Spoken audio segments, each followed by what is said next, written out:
გვიხარია თქვენი ხილვა სტუდიაში და უნდა დავიწყოთ მნიშვნელოვანი თემით, მე თუმეტეს როგორია, ხო, მთელი წელი მუშაობ, მთელი წელი შრომობ, ერთი და იგივე გრაფიკში ხარ და ძიმე. მათ შორის ძიმე გრაფიკში და მე უცებ გადაერთვები და რაღაცნაირად წყდები ყველაფერს. მოკლედ, ზაფხული მოგზაურობის დროა, როგორც ყველა სხვა აქტივობა, მოგზაურობასაც თავის წესები და თავისებურებები ახასიათებს, რა წესები უნდა დავიცვათ მოგზაურობის დროს და როგორია ჩვენი როგორც მგზავრის უფლებები, რა ძალიან მნიშვნელოვანია, რომ ვიცოდეთ, ჩვენი სტუმარია ვიდეობლოგერი ხათუნა ხმელიძე და ის გვიპასუხებს ძალიან საინტერესო, ჩემი აზრით და მნიშვნელოვან კითხვებზე, ისეთ კითხვებზე, რომელიც აუცილებლად უნდა იცოდეს თითოეულმა თქვენგანმა. მადლობა კიდევ ერთხელ, რომ ხარ ჩვენთან. დავიწყოთ. მადლობა თქვენთ. ერთი შეკითხვა მაქვს აუცილებელი, ალბათ ჩვენს მაყურებლებსაც აინტერესებს. სად თბილა, სად წავიდეთ, გავიყინეთ თბილისში სიცივე არის დღეს, რა, სად გვირჩევთ მოგზაურობას, ვისაც სითბო გვინდა. მე მგონი ამ ეტაპზე ყველგან თბილა საქართველოს თბილისის გარდა და საქართველოს გარდა. თავად შეგვიძლია მივიღოთ გადაწყვეტილება და ავარჩიოთ თუ კი ევროპაში გვინდა წასვლა, ევროპის ჩვენთვის სასურველი მიმართულება. თუმცა ევროპის ქვეყნებში სხვაჩერს საკმაოდ მაღალია ტემპერატურა. აი ამის აღნიშვნა მინდოდა და თუმცა რიგი ქვეყნები რომელიც საქართველოს მოსახლეობის უმეტესი ნაწილისთვის განსაკუთრებით საყვარელია, როგორც არის ესპანეთი, იტალია, ისეთი მაღალია ტემპერატურა, რომ სამწუხაროდ დღის განმავლობაში გარეთ გასვლა საერთოდ რეკომენდაციაა. და მე წავალ ესპანეთში, იმიტომ რომ ძალიან მინდა რომ ისე მცხელოდეს, რომ რეკომენდირებული არ იყოს გარეთ გასვლა. მაგრამ ესპანეთი მე მგონი თვის აგვისტოს ბოლოს შეგვიძლია რომ თქვათ შევარჩიოთ და სწორედ კი როგორ არის ესპანეთი არის მიმართულება, რომელიც შემოდგომაზე ერთ-ერთი საუკეთესო აგვისტოშიც და თუ კი ესპანეთს ეწევით და არ გინდათ რომ ძალიან მზემში გაწუხოთ, არაჩვეულებრივი კუნძულებია მის გარშემო და კუნძულებს ახასიათებს ერთი ძალიან კარგი თავისებურება. დღის განმავლობაში რაც არ უნდა ძალიან სიცხე იყოს, საღამოს არის საოცრად სასიამოვნო ტემპერატურა და არასდროს არ შეგექმნით დისკომფორტს. ერთ-ერთი პარალელური რჩევები მივიღეთ, რომ საოცრება არის ნამდვილად ერთ-ერთი მარიამი ისეთ ადგილას არ წავიდოდა. სად წავიდეთ უკვე რჩევა მივიღეთ. ახლა რა გავითვალისწინოთ გზა და გზა, მოდი ამაზე დავიწყოთ საუბარი, რადგანაც მოგზაურობის დროს რაღაცა პატარა-პატარა დისკომფორტები გვექნება ხოლმე. უმეტეს შემთხვევაში თვითმფრინავით მოგზაურობთ, როდესაც ამ ხელამანძილებზე არის საუბარი, აი დავიწყოთ სულ თავიდან და გითხარით აი პირველი შეცდომა, რასაც ხშირად უშვებენ ხოლმე მოგზაურები. პირველი შეცდომა, რასაც ხშირად უშვებენ მოგზაურები, არის ვფიქრობ ის, რომ ინფორმაცია არ აქვს თუ რისი უფლება აქვს. იმიტომ რომ შე შემთხვევაში ის დისკომფორტი, რაც მაქვს დაგვიანებას, რეისის გადადებას, გაუქმებას, შეიძლება გამოვიყენოთ ჩვენთვის სასარგებლოდ ისე, რომ ამით ფინანსური სარგებელიც კი მივიღოთ. კარგი, ხათ ნაირ თქვათ გადაიდო ან თქვათ დაგვიანდა იგივე ფრენ ამ შემთხვევაში რა უფლებები გვაქვს და გვეკუთვნის თუ არა კომპენსაცია საერთოდ. ამ შემთხვევაში პირველ რიგში უნდა ვიცოდეთ რა შემთხვევაში ხდება კომპენსაციის გაცემა. კომპენსაციის გაცემა ხდება იმ შემთხვევაში, თუ კი უშუალოდ ავიაკომპანიის ხარვეზის გამო მოხდა ის, რომ გადაიდო რეისი ან გაუქმდა. თუ კი რეისის გადადების მიზეზი არ გახდა ამინდი და სამწუხაროდ ხშირად ხდება ეს ამინდზე პასუხისმგებლობას ავიაკომპანია იხსნის, თუ კი არ დაიწყო ომი, ნუ აი ხა ისრაელთან ნახეთ რომ რა სიტუაციაც მოხდა, ასეთ შემთხვევაში ავიაკომპანიას რა თქმა უნდა არ იკისრება ვალდებულება, მაგრამ თუ კი авиакомპანიას თავის რაიმე ტექნიკური ხარვეზის გამო შეექმნა ფრენასთან დაკავშირებით პრობლემა. ჩვენ გვაქვს შესაძლებლობა მივიღოთ კომპენსაცია 250-დან 600 ევრომდე. რაც არის ჩვენი უფლება და ამის გაკეთება შეგვიძლია ჯერ უშუალოდ კომპანიასთან შეგვიძლია ვცადოთ. რა თქმა უნდა შევინახოთ ყველა სამგზავრო დოკუმენტის იქნება ჩვენი ბილეთი, ინფორმაცია, მათ თავის ოფიციალურ გვერდზე გადაუგზავნოთ და თუ კი მათგან არ იყოს შესაბამისი რეაგირება, შემდგომ უკვე არის ძალიან ბევრი იურიდიული ფირმები, რომელიც ყოველგვარი წინასწარ მომსახურების აღების გარეშე ახერხებენ იმას, რომ შეიტანონ განაცხადი და სასამართლო გზით ხდება შემდგომ კონკრეტული კომპენსაციის განსაზღვრა. ხომ არის პროცედურულად ეს არ არის მოკლევადიანი? არ არის 3-დან 6 თვემდე იწელება დაახლოებით პროცესი, მაგრამ თქვენ ხო ეს დრო ისედაც დაკარგეთ და ამ დროს ჩვენ უკან არავინ გვინაზღაურებს. შესაბამისად, არც დამატებით თანხას არ გთხოვთ ამაში არავინ. თუ კი თქვენ მიიღეთ და განიცადეთ ის დისკომფორტი, ვფიქრობ, რომ ყველა ვარიანტში ღირს დროს ცადოთ, მოითხოვოთ. იცი რა მაინტერესებს, ეს რეისის სტატუსი, ვთქვათ, სად არის შესაძლებელი რომ გადავამოწმოთ, ვიდრე ვთქვათ დავდგებით აი ამ რეალობის წინაშე და აღმოჩნდებით, რომელიც საკმაოდ უსიამოვნოა და ხშირად ძალიან დიდ დისკომფორტს უქმნის ადამიანს, იმიტომ რომ ყველას დაგეგმილი გვაქვს ხო ის თითეული დღე, კვირა თუ თვე. შესაბამისად, აი მნიშვნელოვანია რომ ვთქვათ რაღაც წინსწრებით მაინც გქონდეს ეს ინფორმაცია. ძალიან არსებობს კარგი ასეთი კითხვა. პლატფორმა. ნახეთ, ამ შემთხვევაში პლატფორმა, სადაც შეგვიძლია რომ წინასწარ რამდენიმე დღით ადრე გავიკოთ კონკრეტული ავიაკომპანიას, იმუქრება თუ არა რაიმე ფრენის გადადების რისკი სამწუხაროდ არ არის. ამის შესახებ უშუალოდ ხშირ შემთხვევაში ფაქტის წინაშე ვდგებით უშუალოდ აეროპორტში. იმიტომ რომ გადაუდებელი სიტუაციის გამო თუ კი იდება ფრენა, ეს აუცილებლად ხდება აეროპორტში. მაგრამ ნახეთ რა ხდება. თუ კი მოხდა, ან წინასწარ იგეგმება მაგალითად, ხდება ხოლმე საპროტესტო აქციები უშუალოდ აეროპორტში, როცა იფიცებიან თანამშრომლები. ამის შესახებ რა თქმა უნდა ავიაკომპანიას აქვს წინასწარ და მათ შეიძლება მეილის სახით, რითაც მოხდა ბილეთის შესყიდვა, მოდის ინფორმაცია იმის შესახებ, რომ აი ამ ბილეთზე, აი ამ კონკრეტულ რეისზე შესაძლოა მოხდეს დაგვიანება, გაუქმება გადადება და თქვენ გაქვთ ცოტა უფრო მეტი დრო იმისთვის, რომ რეაგირება მოახდინოთ. თუმცა აქვე ვიტყვი, რომ როცა მიდიხარ აეროპორტში, განსაკუთრებით საუბარი მაქვს მაღალ ბიუჯეტურ ავიაკომპანიებზე, თუ კი მოხდა რეისის გადადება, ისინი ვალდებული არიან უზრუნველყონ ჩვენ როგორც ტრანსპორტით სასტუმრომდე, ასევე ვალდებულები არიან თუ კი მოცდის დრო შემდეგ რეისამდე. ანუ ხდება ბილეთის შეცვლა, თუ კი ეს კონკრეტული გაუქმდა ან გადაიდო, თუ კი არის ხანგრძლივი, აი მაგალითად მე მქონდა ესეთი შემთხვევა, როცა ნიუ-იორკიდან დავბრუნდი, დაგვიანებით წამოვიდა რეისი, შემდეგს ვერ მიუსწარი და 9 საათი მომიწია ცდა. გამოგვიყო ეს ავტობუსი, გადავედით 4-სკოლიან სასტუმროში, სრულად უზრუნველყავს მათ ჩვენი კვებით დაწყებული ტრანსპორტირებით დამთავრებული ყველაფერი, რეისი მოგვიყვანეს შესაბამისად და დავბრუნდი საქართველოში. ასე რომ ესაც იცოდეთ, რომ ნებისმიერ შემთხვევაში, თუ კი ფრენა გადაიდო და გიწევთ აეროპორტში დაცდა, ვალდებულია კომპანია უზრუნველყოთ შესაბამისად ტრანსპორტირებით სასტუმრომდე, სასტუმროთი და შემდგომ უკან დაბრუნებასაც უზრუნველყოფს ის აეროპორტში. კიდევ ერთი შემთხვევა არის ხოლმე, როდესაც ავიაკომპანიები ყიდიან იმაზე მეტ ბილეთს, ვიდრე ეტევა მგზავრების რაოდენობაზე ბევრად მეტ ბილეთს ყიდიან და ამ შემთხვევაში არის ხოლმე ესეთი ხდება ფაქტები, როდესაც მიდიხარ უკვე, რომ ჩაჯდეთ თვითმფრინავში და გეუბნებიან, რომ იცი რა თქვენი ადგილი აღარ არის. ესეთი მსგავსი შემთხვევა მე არ მქონია, მაგრამ მქონია და გითხარი, მოდი მოგვიყევი ამ გამოცდილების შესახებ და რა უნდა გავაკეთოთ ამ დროს მგზავრებმა, იმიტომ რომ ეს უკვე არ არის არც რაღაცა ფორს მაჟორი სიტუაცია, ეს არ არის არც ჩვენი ბრალეულობა, ეს როგორ ხდება გამგვიმართა. ძალიან საინტერესო შეკითხვა არის სხვათა შორის ოვერბუკინგი. ჩემთვისაც ცოტა დაუჯერებელი იყო, ეს იყო ინფორმაცია, რომელიც ვიცოდი და აღმოჩნდი ფაქტის წინაშე და ცოტა შოკირებული ვიყავი, იმიტომ რომ ჯგუფთან ერთად ვიყავი და მითხრეს, რომ წუხვართ, მაგრამ ბორტიდან ერთი ადამიანი თუ არ ჩავა, ჩვენ თვითმფრინავი ვერ გაფრინდებით. ყველა ავიაკომპანია ყოველთვის იმაზე მეტ ბილეთს ყიდის, ვიდრე რეალურად არის ადგილი თვითმფრინავში. რატო? იმიტომ რომ არასდროს არ ივსება, ანუ 99% შემთხვევაში თვითმფრინავი ბოლომდე არასდროს არ ივსება.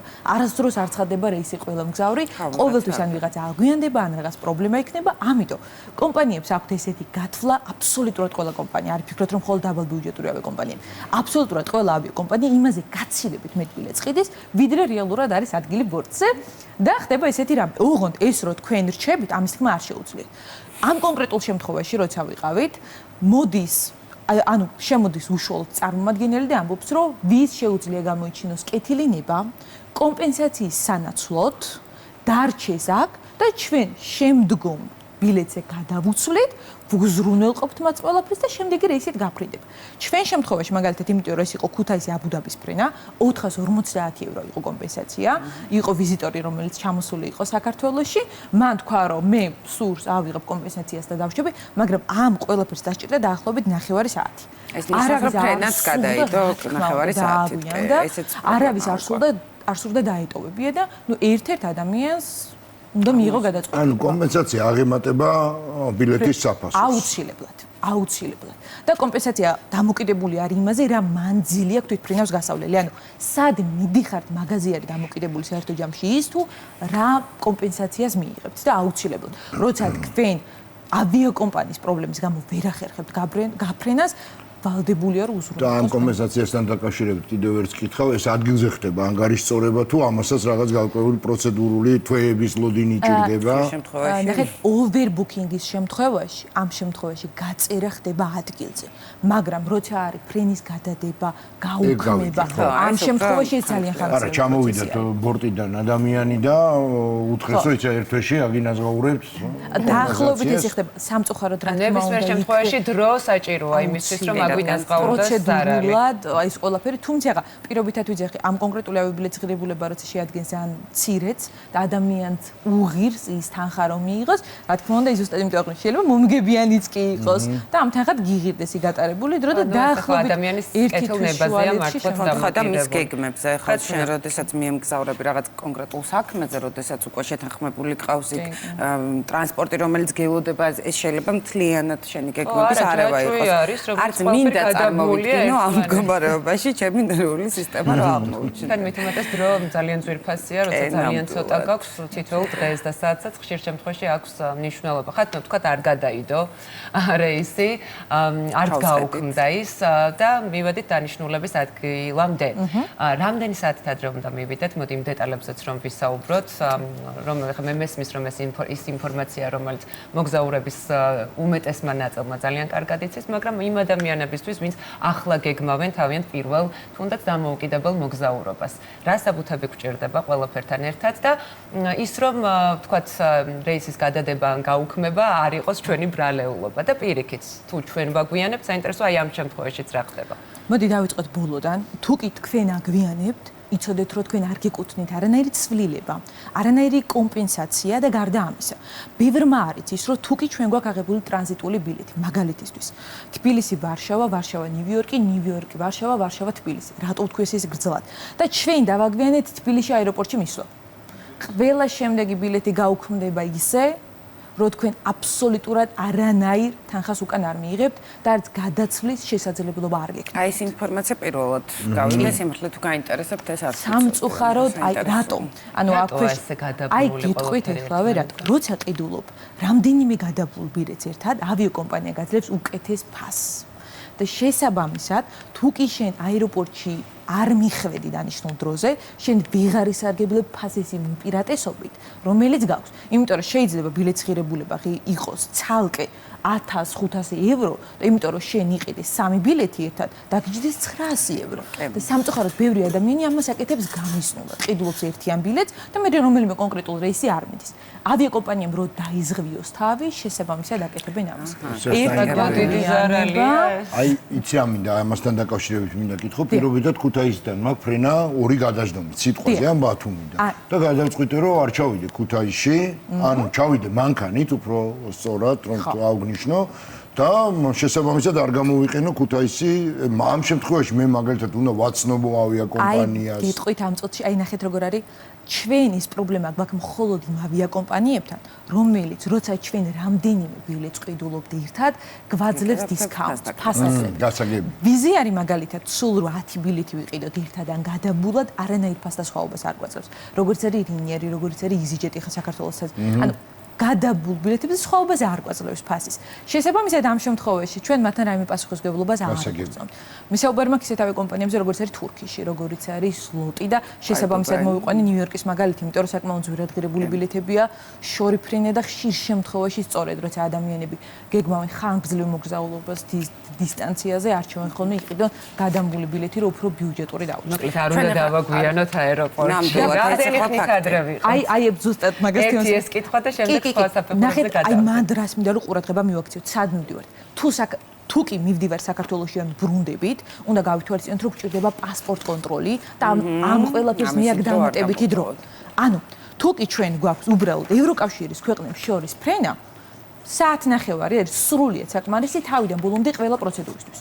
თუ კი ჩვენ მივდივართ არა ევროკავშირის წევრ ქვეყანაში, ჩვენ გვჭირდება პასპორტ კონტროლისთვის დამატებითი დრო. რაც შესაბამისად იქ ჩვენ გარდაც არიან ადამიანები, უნდა გავითვალისწინოთ რიგები და აუცილებლად 2 საათი ეს არის უქროს დრო. აუცილებლად 2 საათით ადრე აეროპორტში უნდა ვიყოთ. ეხლა ერთი მნიშვნელოვანი საკითხი, რომელიც ხშირად გზაურებს ავიწყდებათ ხოლმე, დასაშვები ხელბარგი, რა ნივთების წაღება შეგვიძლია ხელბარგში, რა არის უმჯობესი რომ დავუტოვოთ უკვე რეგისტრირებულ ბარგში, აი ამაზეც რომ მოგცეთ რჩევები, იმიტომ რომ ძალიან ხშირად მინახავს აეროპორტში სიტუაცია, როდესაც უშუალოდ კონტროლის შემდეგ უკვე ჩანთებს უხსნიან და გარკვეულ ნივთებს, რომლებიც მათთვის ძვირფასია, ატოვებენ. იყინებენ ხოლმე. აი რა გავითვალისწინოთ? თან რაც არ უნდა გამოცდილება გქონდეს მარიამ შეიძლება ყოველს რაღაც- ვიდრე თქვათ მოგზაურობას დავიწყებდით, მაინც თავიდან ამოტივტივდება ხოლმე ეს შეკითხვები, რომ აი რა ჩავდო, რა არ ჩავდო, რა შეიძლება, რა არ შეიძლება. რა ჩავდოთ ხელბარკში, რა ჩავდოთ რეგისტრირებულ ბარკში, ანუ რომელსაც ვაბარებთ ეს ეგრეთ წოდებულ. განსაკუთრებით ჩვენთვის, გოგოებისთვის, ანუ კაცებს არ ჩაგრავთ, მაგრამ ჩვენ ბევრად უფრო დიდი პრობლემა გვაქვს ამ კუთხით, რომ გავითვალისწინოთ არის ის, რომ ნებისმიერი სითხე, ეს იქნება კრემი. თავის მოვლის საშუალება არ უნდა აღემატებოდეს 100 მილilitrს. უნდა იყოს და რაც თავარია, რაც უნდა ვიცოდეთ, ეს უნდა იყოს მხოლოდ 5. ანუ 5 100 მილilitrიანი მოცულობის ბოთლი შეგვიძლია გქონდეს. აი, აქვე რა მინდა ვთქვა, იცით, რა შეცდომას უშვებთ. გონიათ, რომ შეიძლება იყოს 200 მილilitrიანი ბოთლი და შიგნით იყოს 50 გრამი და ნუ გონიათ, რომ ეს შიგნით არის აქვს მნიშვნელოვანია ზომას. მოცულობა, ხო და აი ამას შეცდომაში არ უნდა შეგვიყვანოს ეს რო გავითვალისწინოთ. ანუ სითხე ვითით შეგვიძლია ჩავდოთ ანუ 100 მილიგრამამდე, არა ვართ ამ კუთხით შეზღუდული. რაც არ შეგვიძლია რომ ჩავდოთ არის დეოდორანტი. ოღონდ როგორი ტიპის დეოდორანტი? სპრეის სახით. აეროზოლის სახით. სეულს შემცველი დეოდორანტი არ შეგვიძლია რომ ჩავსვათ. მხოლოდ ბურთულიანი ეს არანაირ პრობლემას არ შეგიქმნით. ბასრის საგნები არ შეგვიძლია ჩავდოთ, როგორიც არის მაკრატელი, როგორიც არის პინცეტი.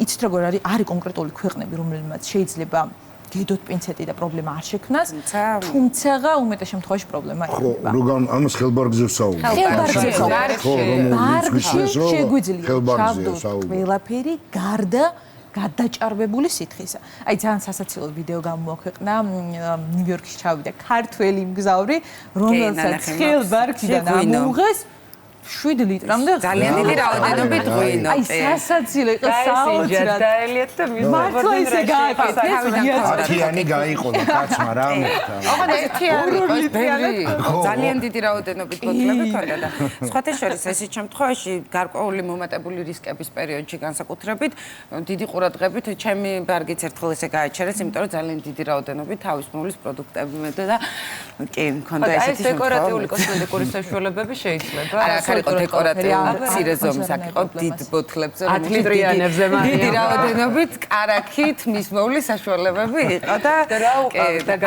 არ დამატოვებინეს, უბრალოდ გადაამოწმეს, იმიტომ რომ კითხვის ნიშანი გაჩნდა. იმიტომ რომ არ იყოს რაიმე შერეული შიგნით. არ იყოს გამოყენებული რაიმის გადასატანად. ნუ ხა არ დავკონკრეტები, მაგრამ ძალიან სხვადასხვა ნივთიერებების აკრძალული საშუალებები არსებობს, ნუ ზუსტად ამიტომ ექვემდებარება დამატებით შემოწმებას და სითხეც. ევროპის უმეტეს ქვეყნებში გვაქვს დასაშვების ზღვარი, რომელიც ასევე ხელბარგში და ბარგშიც შეგვიძლია რომ ჩავდოთ და აი ყველე არის ხოლმე კიდე პრობლემა. ჩვენთვის უნდა ვიცოდეთ, რომ არა მარტო არ შეიძლება, შეიძლება დაგვაჯარიმონ.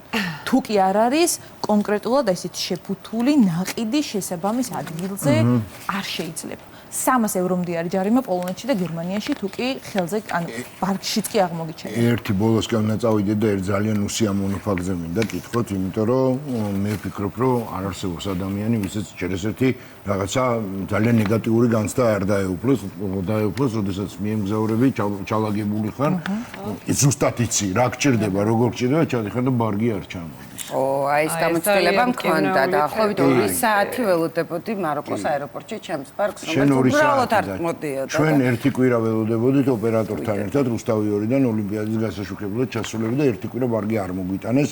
კომპანიას არ დავასახელებ, მაგრამ ერთი ზუსტად ვიცი, რომ არასოდეს აღარ ვისარგებლებ, რა უფლებები მაქვს ამ შემთხვევაში. მე ვფიქრობ, რომ ჩვენ გამოვიყენთ აბსოლუტურად ყველა უფლება დაწყებული წერილით, დამთავრებული ძალიან მძიმე საუბრებით.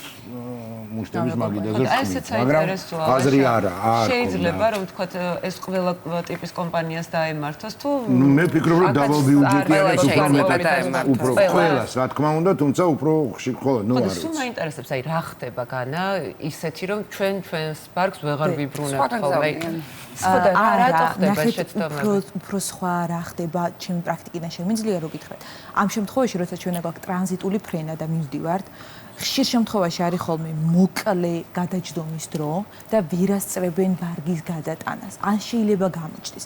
ბარგს თუ მიგცევიათ ყურადღება, როცა ვაბარებთ, მას ამაგრებენ სპეციალურ საცნობ ნიშანს, რომ ის მიდის ტრანზიტად. და შესაბამისად შეიძლება გამორჩეთ, მაგრამ ყველაზე კარგი რაც არის იმ შემთხვევაში, როცა ბარგი იკარგება.